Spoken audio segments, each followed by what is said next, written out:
Chers téléspectateurs de Wafrica TV, nous voici dans cet entretien avec le professeur Puissondoit sur une proposition, une question, être humain, un droit ou un devoir.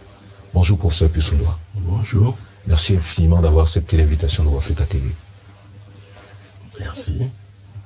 Chers téléspectateurs, nous sommes rentrés dans un siècle ou bien dans des siècles où de plus en plus nous entendons, nous comprenons, nous suivons une recrudescence des droits, mais jamais ou presque jamais on ne parle de la notion de devoir.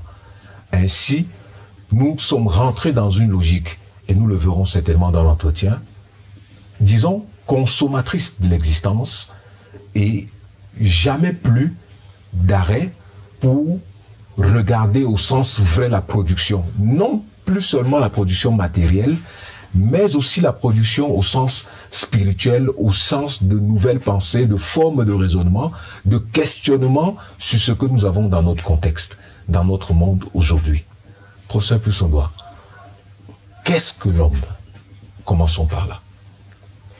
Bon, je vous remercie de nous ramener à ce qui constitue l'essentiel même de la réflexion philosophique. Il ne s'agit pas seulement de constater, n'est-ce pas, au niveau du vivant, qu'il y a une pluralité, n'est-ce pas, d'espèces, et que au sein de cette pluralité, il y a l'homme, il y a l'espèce humaine. Il ne s'agit pas seulement de constater cette différenciation liée à l'évolution. Il s'agit d'abord de redonner ou de redimensionner, n'est-ce pas, ce qu'est l'homme dans la spécificité qui est la sienne. Alors, la question, qu'est-ce que l'homme? Elle est une des questions fondamentales de la philosophie. Il ne s'agit pas seulement de savoir, il ne s'agit pas seulement de se demander comment rentrer en rapport avec la nature, comment la maîtriser. Il s'agit d'abord de se redéfinir son soi. Qu'est-ce que c'est que l'homme? De mon point de vue, il y a d'abord cette capacité à prendre conscience de soi en tant qu'identité. Donc, ce n'est pas aussi simple que cela.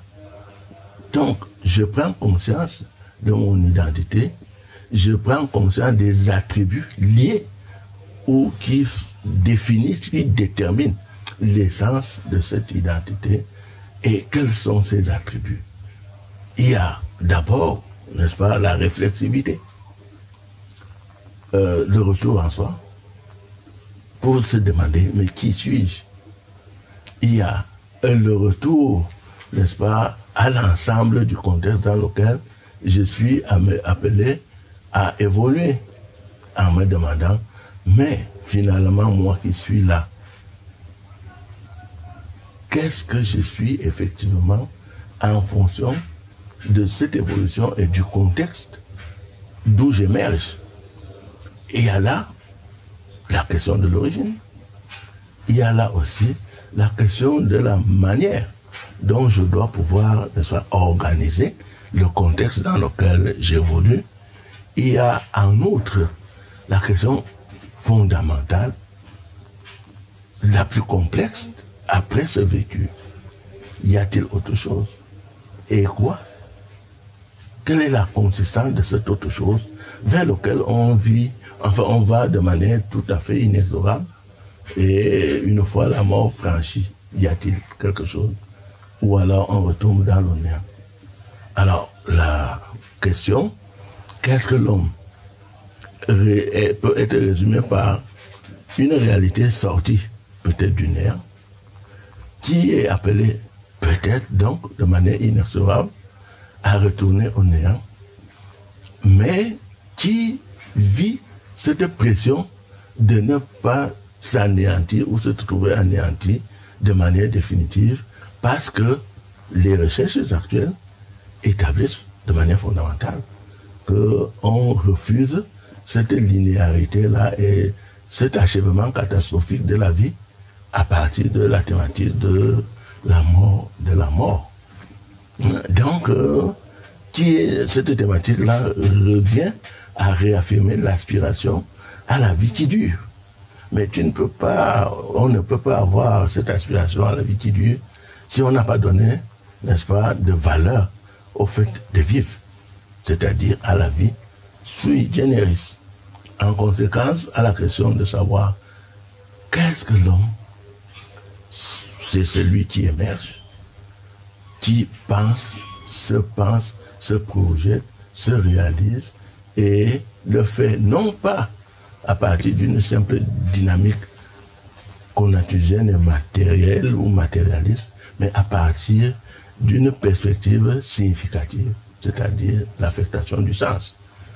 Il n'y a pas d'homme, de mon point de vue, s'il n'y a pas position et réalisation du sens.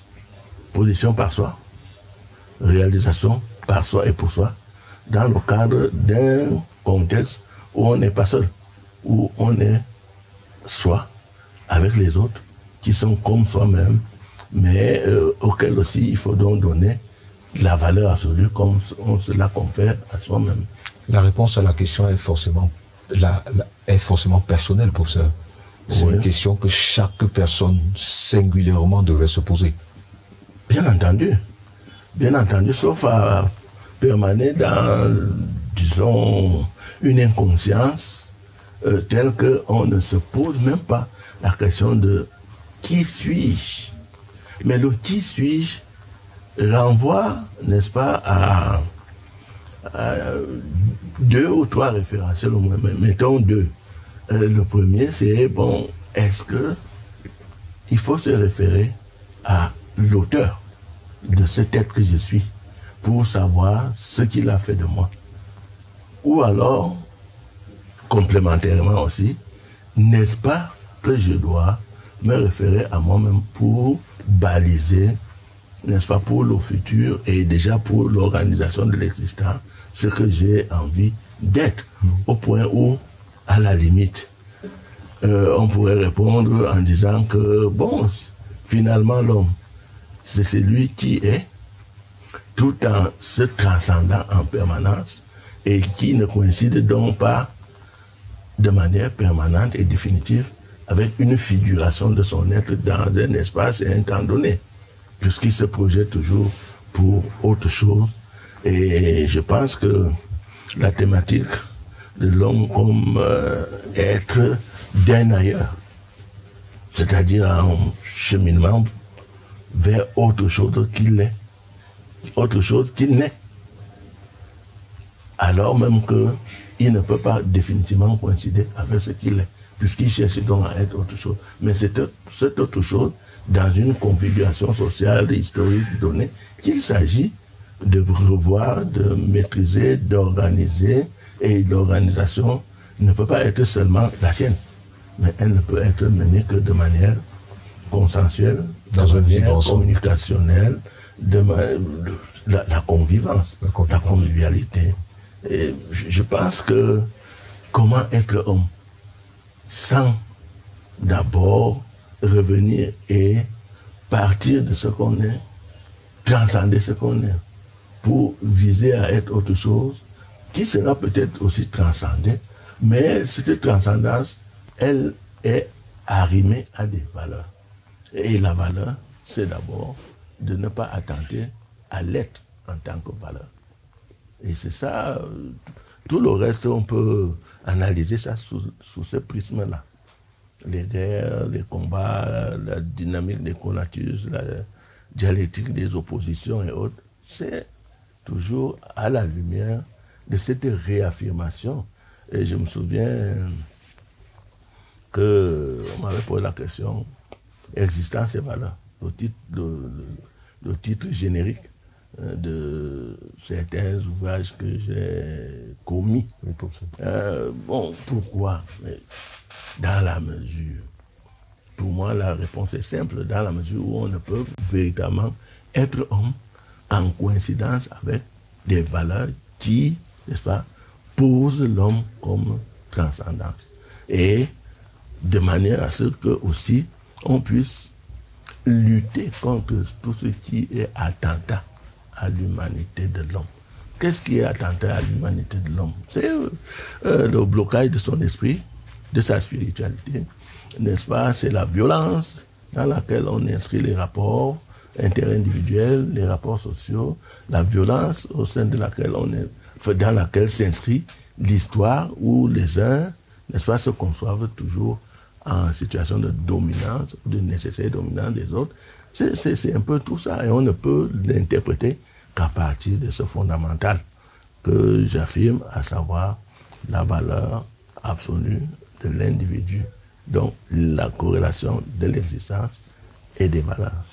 Professeur, est-ce qu'on peut ramener cette prééminence du droit sur, j'ai même pas envie de dire sur le devoir, cette disparition du devoir et cette prééminence du droit au XVIIIe siècle, où par exemple, où l'homme prend conscience du fait que c'est sa raison, la raison autosuffisante qui doit être au-dessus de tout. Est-ce qu'on peut ramener cette prééminence du droit à ce moment-là, dans l'histoire des sciences? Bon, moi je pense que il y a une évolution qui a pu amener d'une part et au départ, n'est-ce pas, à faire perdre un peu de vue la prééminence de l'esprit et de la raison ou de la rationalité telle que, n'est-ce pas, elle a été, quand on parle du siècle des Lumières, c'est la promotion absolue de la raison. Mais c'est parce qu'elle était quelque peu mise sur le boisseau, quelque peu, disons, éteinte, arrimée à, disons, d'autres intérêts, d'autres orientations, notamment dominées par la théologie, notamment dominées par, on peut dire, le mysticisme, l'esprit qui n'est pas absolument et totalement en corrélation ou en exécution des principes de la rationalité.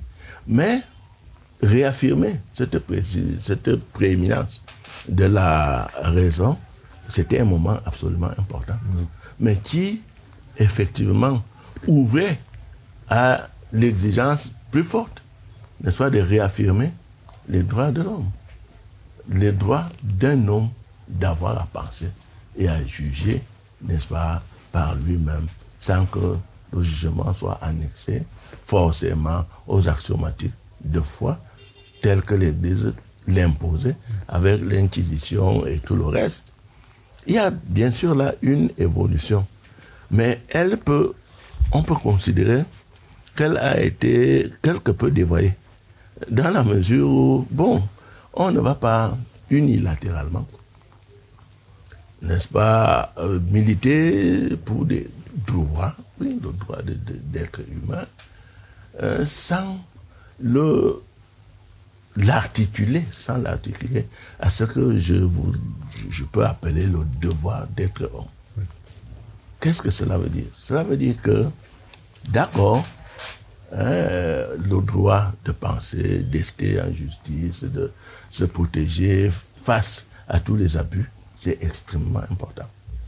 Mais de plus en plus, on a bien l'impression qu'il y a comme un processus d'extinction programmée, n'est-ce pas, de cette affirmation, ou alors une excroissance de l'exigence des droits, sans d'abord revenir à une urgence de réaffirmation de ce que c'est que l'être humain.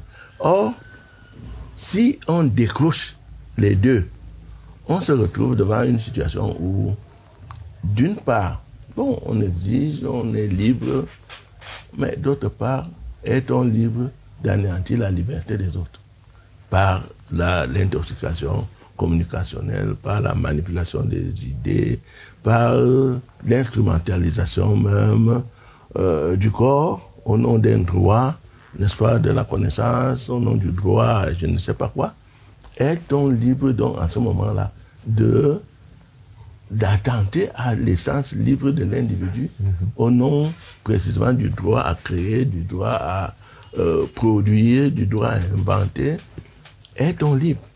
Il ne me semble pas que cela puisse ou doive être le cas, dans la mesure où l'essence humaine doit être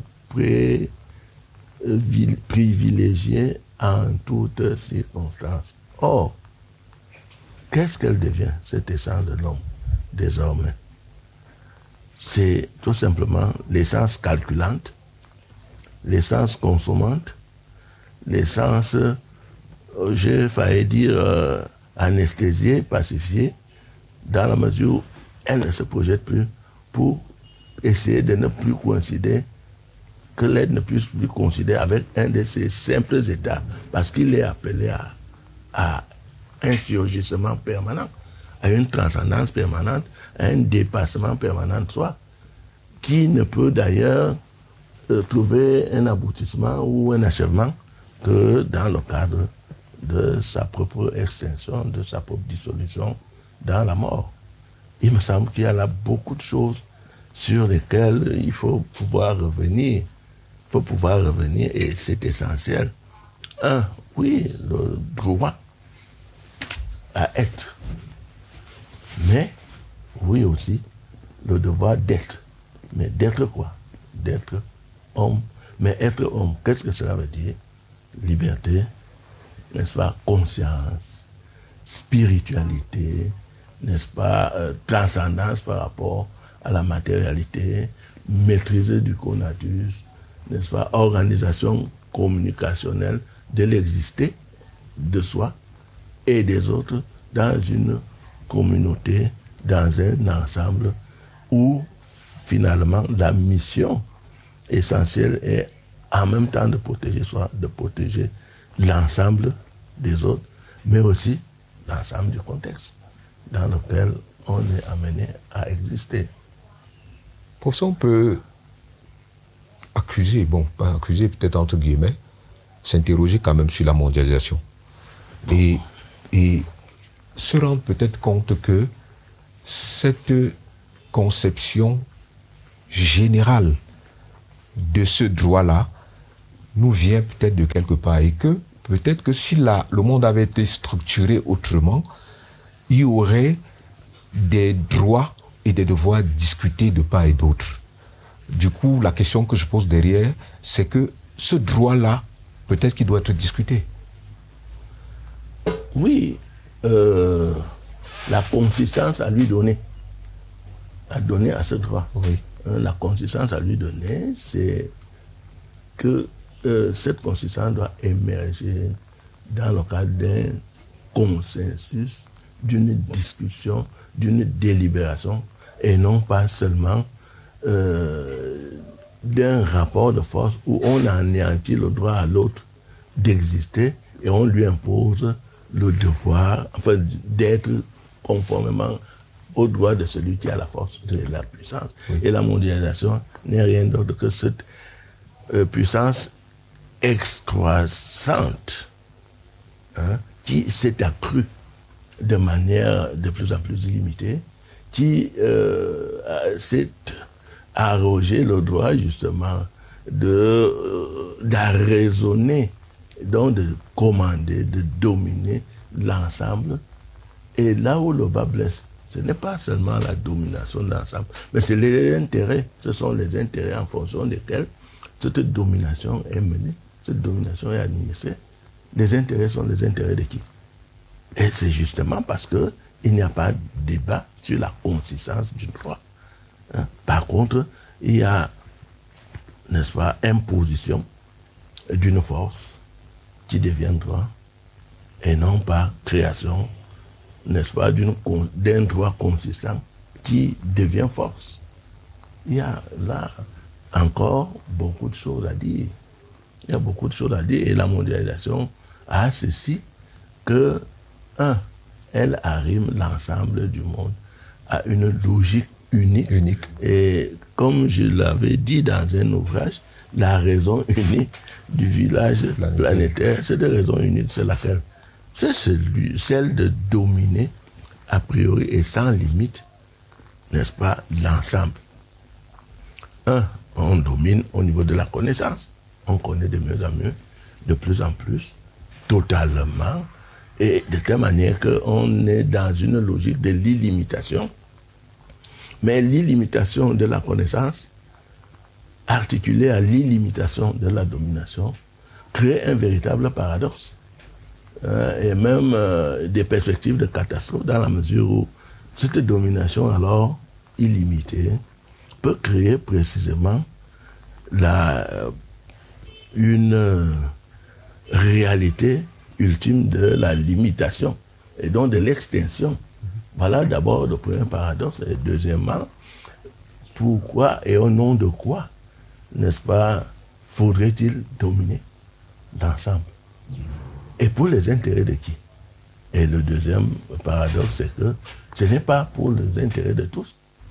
S'il y a domination du tout et de tous, ce n'est pas du point de vue des intérêts de tous, mais du point de vue des intérêts de quelques-uns. Mais quels sont ces quelques-uns, quelques heureux qui arrivent ainsi à coiffer l'ensemble? C'est qui? C'est ceux qui ont donc les moyens. Et c'est la raison pour laquelle, je crois, dans nos 2 derniers entretiens, nous étions en train de poser la question des finalités même de la connaissance, des finalités de l'utilisation des résultats de cette connaissance. Est-ce au nom de la réaffirmation de l'homme, de sa transcendance?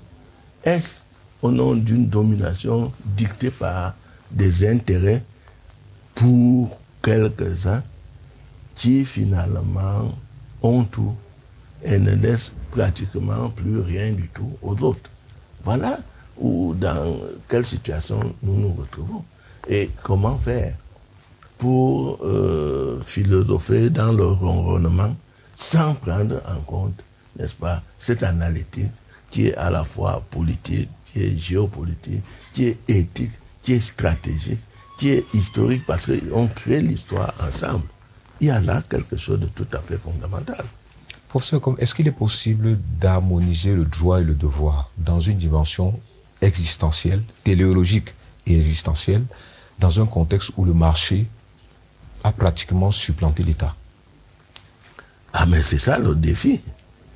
Le défi, comment faire prévaloir, n'est-ce pas, des droits liés à l'essence humaine, liés à la personne humaine, de se réaliser, de se projeter, lorsque cette humanité se retrouve, n'est-ce pas, verrouillée dans le cadre d'une conception gérée par ceux qui ont la possibilité de le faire, en fonction des intérêts qui sont les leurs, et où finalement l'individu, plutôt qu'humain, devient tout simplement un objet. La seule preuve, c'est que cette objectivation de l'humanité peut être vue lorsqu'on marchandise même et l'être dans son entièreté, et même les parties de son être, lorsqu'on devient un objet de consommation, lorsqu'il devient un objet de vente, il y a là un problème. Il y a là un problème. Et ce n'est pas un problème tout à fait imaginaire. C'est un problème réel, au point où on ne peut pas esquiver l'obligation de s'interroger. Donc, la réaffirmation du devoir d'être homme est corrélative nécessairement à l'expression normale du droit d'être homme, du devoir d'être homme. Je dois être homme. Je le suis, mais je dois l'être. C'est-à-dire amener ma propre personne au maximum d'authenticité humaine. Mais ce n'est plus tout à fait le cas en ce moment-ci. Ce n'est plus le cas. On ne prend même pas en compte de manière suffisante, de manière appropriée, n'est-ce pas, ce devoir d'humanité.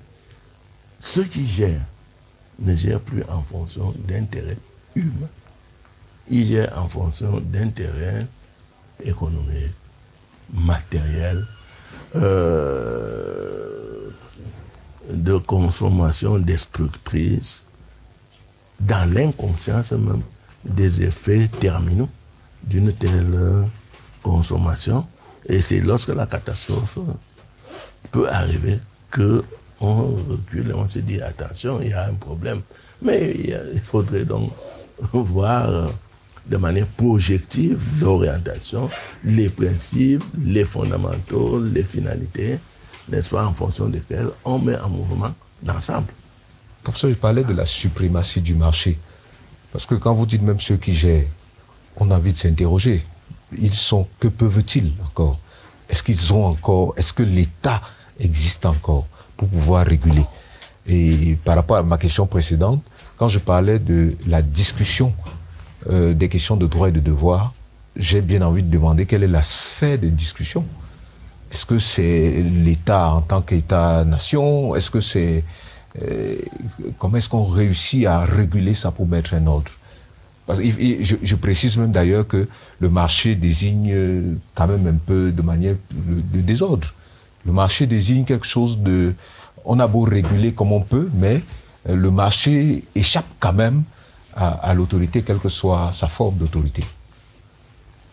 Bon, moi je pense que la possibilité de la régulation devient de moins en moins possible face à l'acuité, n'est-ce pas, des intérêts et à la conflictualité, n'est-ce pas, toujours grandissante de ces intérêts, mais qui sont arrimés à l'intérêt absolu de la domination.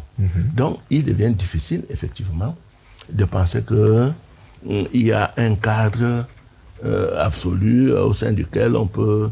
Mais déjà, dans le cadre des États-nations, à l'intérieur, la discussion n'est pas toujours aussi simple que cela pour faire triompher les intérêts de la plupart ou de tous face aux intérêts que veulent imposer ceux qui ont la possibilité de maîtriser le marché.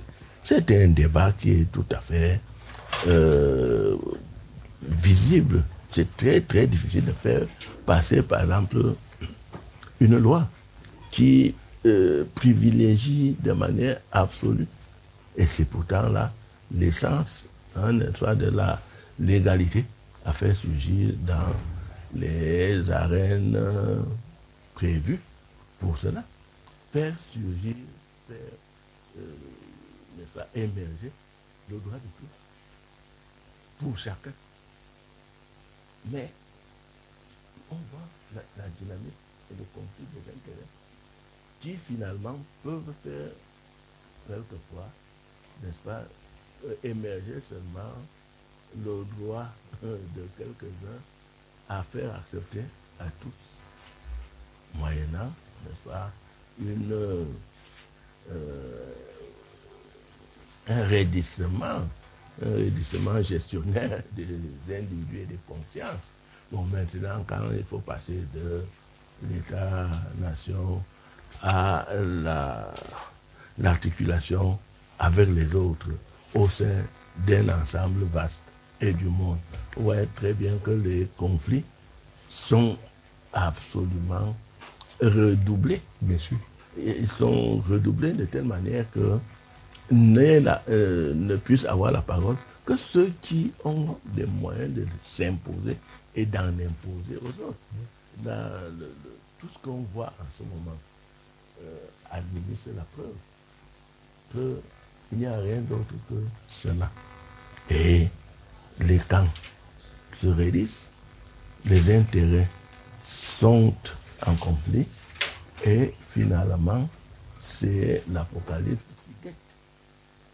Mais comme nous disions dernièrement, l'apocalypse guette. Et justement, il appartient aux philosophes de sonner l'alarme et de se dire, non, c'est pas possible à cette allure. Ne voit-on pas que si ça continue comme ça, c'est finalement l'extinction du tout, de tous, et notamment de ceux qui sont appelés à éteindre, qui seront eux-mêmes éteints. A-t-on en ce moment-là fait prévaloir la primauté de l'humain, la primauté de l'humanité.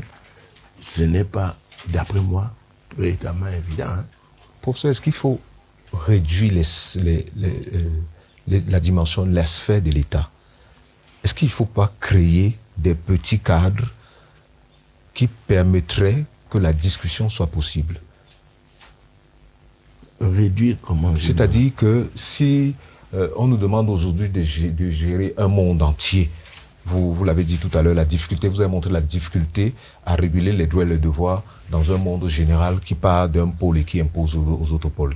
Est-ce que même un État tout petit ne devrait pas, je ne vais pas éviter le mot, fédéraliser sans que ça n'ait rien à voir avec notre contexte?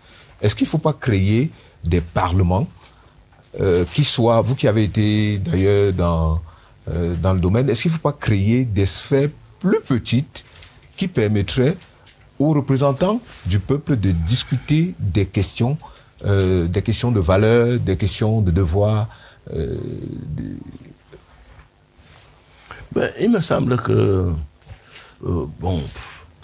pour ne pas aller loin, moi je vois que l'affectation d'une telle discussion, d'une telle réflexion pour la promotion de la collectivité émerge déjà dans le cadre des conseils, les divers conseils, par exemple, municipaux, régionaux, sans compter donc les assemblées.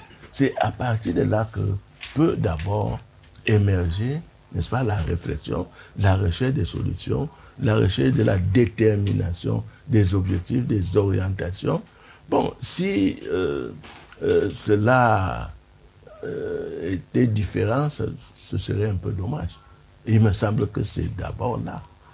Et donc, la panoplie des zones ou des sphères de discussion, c'est d'abord, on discute de quoi? Comment être ensemble? Oui. Comment vivre ensemble? Que faut-il privilégier? Voici le contexte, voici les difficultés, voici les urgences. Que faire? C'est dans le cadre de ces unités-là qu'il faut d'abord, maintenant,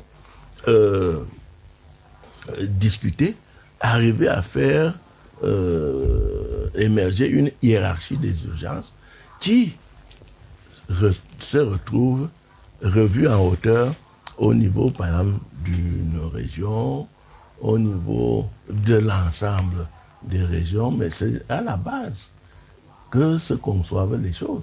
Et il me semble que ce ne soit pas possible de penser directement à partir du haut, mais c'est à partir d'une analytique des besoins du bas, des réalités, qu'une hiérarchie des urgences peut effectivement émerger. Et une fois cette hiérarchie une fois qu'elle a émergé, on la met en discussion, en corrélation avec les autres hiérarchies, qui émergent des autres unités réflexives.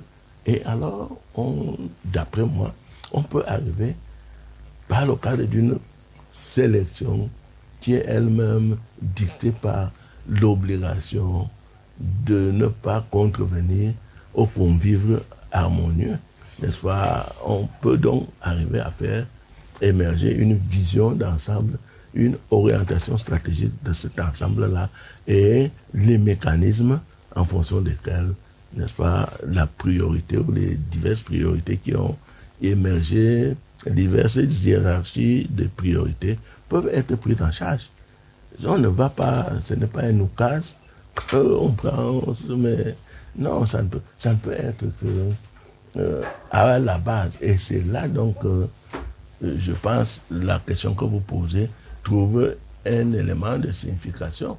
Ce n'est pas seulement le macro, la macro-réalité, mais c'est au niveau de la base.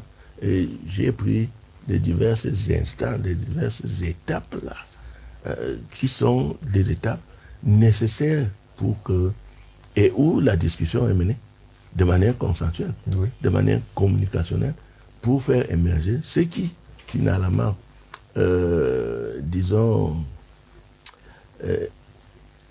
exprimant la réalité, les besoins de tous, cherchera à faire en sorte que au moins les besoins les plus essentiels du plus grand nombre ou de chacun puissent trouver matière à réalisation.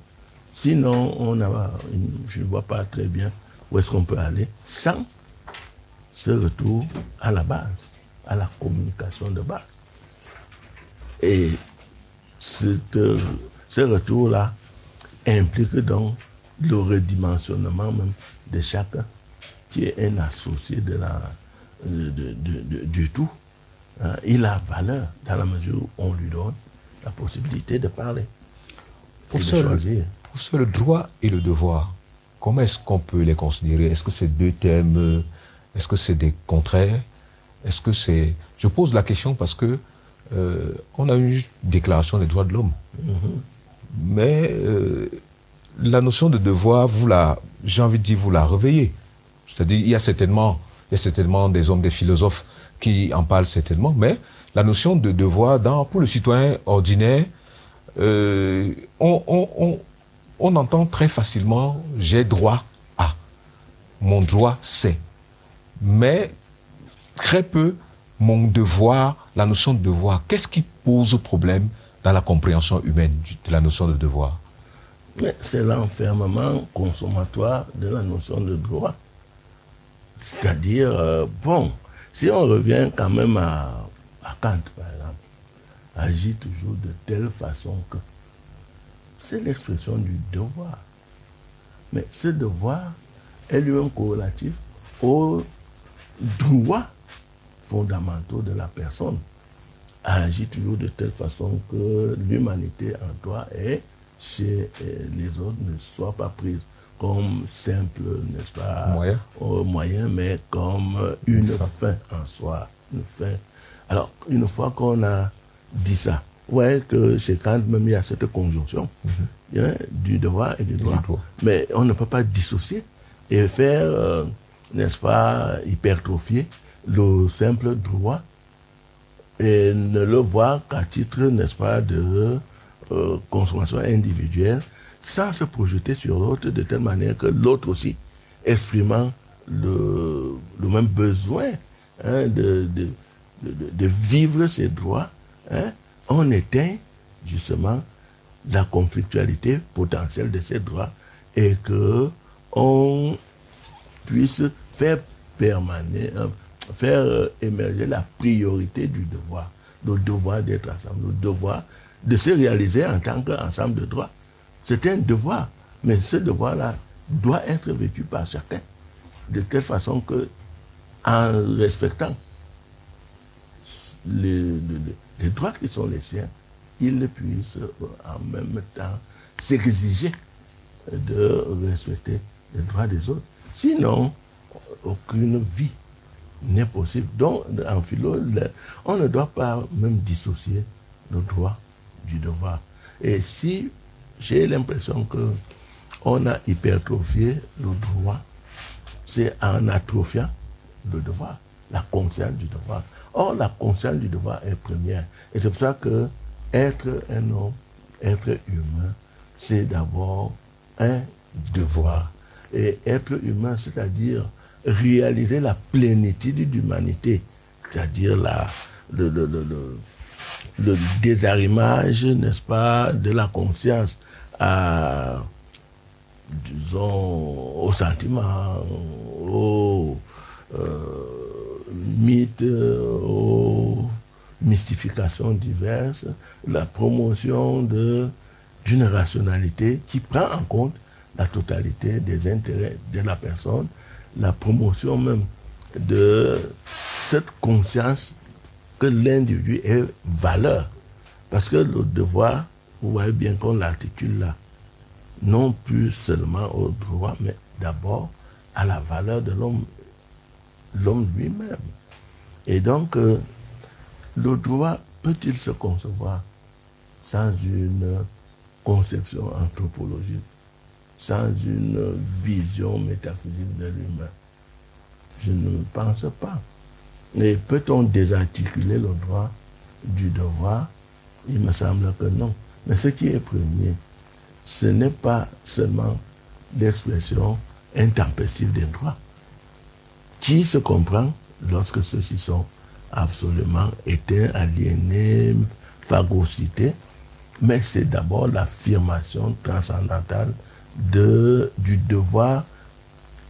Et le devoir, c'est quoi? C'est le respect de soi-même et des autres dans le cadre d'une réalisation de l'authenticité humaine grâce aux valeurs. Et existence et valeurs se comprend à partir de là. Et non pas seulement à partir de là, mais bon, d'abord à partir de là. Devoir, droit, authenticité. On pourrait mettre ça en linéarité. Et je vois très bien l'affirmation de mon professeur Gabaud, à savoir la primauté de l'éthico-axiologie. C'est-à-dire que si on ne pose pas l'homme comme valeur et les valeurs comme première, qui norment la réalisation du réel, on n'ira pratiquement nulle part. Or, c'est la plus grande urgence maintenant. Et vous verrez très bien que beaucoup de textes que je soumets au lectorat, n'est-ce pas, prennent en compte cette urgence-là. Pour ceci, je dis que le devoir est réflexif, c'est-à-dire qu'il l'amène à s'interroger, à critiquer, à s'auto-évaluer, à penser, à se projeter, et que le droit ne l'est pas du tout. Qu'est-ce que vous pensez? Et peut-être que le choix, la préférence du droit au devoir, c'est peut-être de la paresse. C'est l'envie de prendre ce qui est déjà là sans s'interroger sur ce qu'on a à faire pour exister. Bon, je crois qu'il n'y a pas un manichéisme à développer à ce niveau-là entre le droit et le devoir. Bon, la chose la plus importante, c'est que les droits ont une configuration, une détermination, une consistance qui est différenciée et qui émerge peut-être et très souvent en fonction des contextes, des urgences, des conflits, disons des composantes sociales. Et donc, l'exigence du droit, très souvent, n'est-ce pas, elle est enfermée quelque peu dans le cadre de la configuration spatio-temporelle, des constantes, des consistances de ce droit-là. Alors même que le devoir, lui, il est ouvert, c'est-à-dire il est holistique, il concerne l'ensemble de la personne et on peut donc voir dans quelle mesure les droits qui émergent réalisent ou ne réalisent pas la totalité de la personne ou la réalisent mal. Alors, vous pouvez avoir le droit, si on vous donne le droit, par exemple, d'aller pratiquement piocher et prendre tous les minéraux qui sont... On vous a donné cette possibilité-là. Hein? Mais suite à un rapport de force, par exemple. Oui. Est-ce que cela signifie que ceux qui seront les victimes de cette implémentation du droit, ils ne doivent plus compter? Qu'est-ce qui est premier à ce moment-là? Ce n'est pas la détermination seulement de ces droits avec leur consistance qui peut et qui doit être en permanence remise en cause. Ce qui est premier, c'est ce en fonction de quoi on remet en cause, c'est-à-dire l'homme, la valeur de l'homme. Et c'est pour ça que la question « qu'est-ce que l'homme ?» est une question on ne peut pas, enfin, inesquivable. Elle est inesquivable. La plus grande difficulté en ce moment, d'après moi, d'après tout ce que j'essaie de lire, c'est la difficulté de s'en tenir à ça et de réaffirmer l'homme. Ah, parce que beaucoup, oh, l'homme c'est quoi maintenant? Bon, vous avez des problématiques dépassées, vous ne voyez pas que, bon, avec ceci, avec cela, bon, les avancées technoscientifiques, la recréation possible de l'homme, vous en êtes encore à une vision de l'homme. Mais justement, c'est cette vision de l'homme fondamental qui doit servir de référentiel absolu. L'homme que vous voulez donc créer et tout. C'est en fonction de quelle vision de l'homme. Qu'est-ce que l'homme? Et si on veut être sérieux en philosophie, il faut d'abord revenir à cette vision et interroger les fluctuations de cette vision à travers l'histoire et dans la projection vers l'avenir en fonction de cette vision-là, en fonction de ce qu'on a toujours appelé les attributs essentiels. L'homme essentiel. Liberté, rationalité, projection, ouverture à l'avenir, dépassement permanent de soi. Voilà ce qui définit l'homme. Et en fonction de cela, on peut juger à la fois même les devoirs. Pas les devoirs, les droits qu'on essaie de configurer, qu'on essaie de mettre en place. On les juge dans leur validité, dans leur pertinence, en rapport avec ce qu'on a comme conception de l'homme. Il me semble que si il n'y a pas cette vision à la base, mais au sommet, qu'est-ce qu'on aura? Rien du tout. Ce sera arrimé à quoi? Ça doit être arrimé à une vision. Et pour moi, cette vision-là, elle est première. Et elle est impérative. Impérativement normative. Et le reste, d'après moi, bon. Il faut accepter les évolutions. Mais toute évolution ne peut-elle pas devenir rétrovolution, c'est-à-dire recul? Toute évolution est-elle progrès? Et le progrès, je l'ai demandé, je l'ai posé quelque part comme question, ne peut-il pas se transformer en régression? On peut poser la question. En régression d'humanité? Oui, en effet, pour ça. C'est-à-dire que c'est justement la question que je voulais poser. Est-ce que l'évolution est matérielle ou l'évolution est humaine? L'assimilation actuelle de l'évolution matérielle, technoscientifique, avec la plénitude de l'évolution humaine, c'est une assimilation qui est tout à fait questionnable. Oui. Et je pense que si on ne questionne pas cela, on ne peut pas réorienter l'évolution. Est-ce qu'elle va dans le sens du plus d'humanité ou elle va dans le sens du moins d'humanité? Et si, par hasard, elle arrivait à éteindre progressivement ce qui fait donc l'essence de l'humain, la consistance de l'humain, capacité de jugement. On est là, on consomme, il y a la pression. Bon, capacité, n'est-ce pas, de se projeter soi-même et de choisir. Non, on vous a déjà mis dans un monde. Capacité, n'est-ce pas, de réflexivité. Non, on a rompu avec le retour en soi. Il y a là un ensemble de problèmes qui sont des problèmes fondamentaux. Et n'est-ce pas de la plus grande chance d'examiner donc ce progrès en rapport avec le maintien de ce qui fait justement l'essence de l'homme, c'est-à-dire cette réflexivité, comme vous l'avez appelé, ce retour en soi, cette projection dynamique de soi vers un ailleurs que on doit configurer soi-même, ou du moins au maximum soi-même et avec les autres. Si on a rompu avec toutes ces possibilités-là, parce qu'on devient tout simplement objet manipulable, un sujet de consommation, n'est-ce pas, objet même marchand, il y a tout un ensemble de problèmes. Professeur, le devoir crée-t-il le droit? Est-ce qu'on peut considérer que c'est le devoir qui crée le droit, au sens où exister serait travailler, réfléchir pour créer les conditions de son existence? En ce sens-là, l'effort de chaque être humain pourrait être mis à son actif en lui donnant des droits possibles.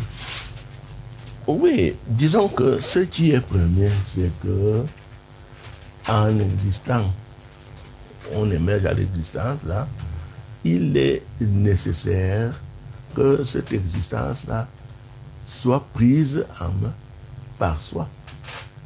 par soi-même. Et c'est cela, à la fois la dynamique d'être et l'ontopraxie, c'est-à-dire le devenir soi à partir d'une pratique que l'on mène soi-même.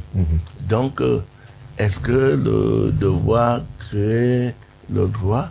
Le devoir d'être doit donc faire émerger des figures de l'être, de telle manière que ces figures, n'est-ce pas, peuvent se poser en droit, mais avec la conscience que la conjoncture est toujours là et qu'il est toujours nécessaire de revenir dans l'examen de cette configuration qui est donnée à ce qui finalement donne valeur à cette configuration, c'est-à-dire l'être.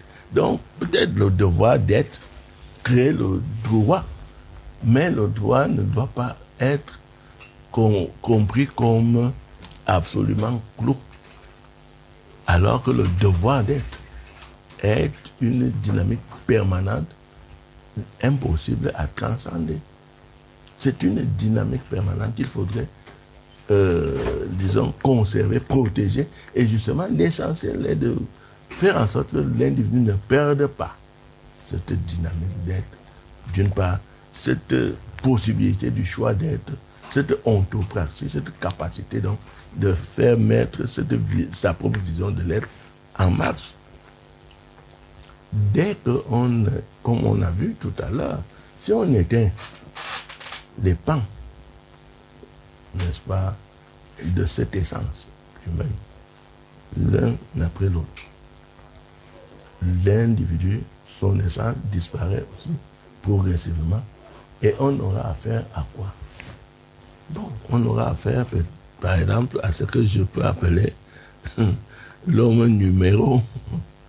C'est-à-dire que, bon, on est juste tous ensemble, l'identité de tous et du partout identique.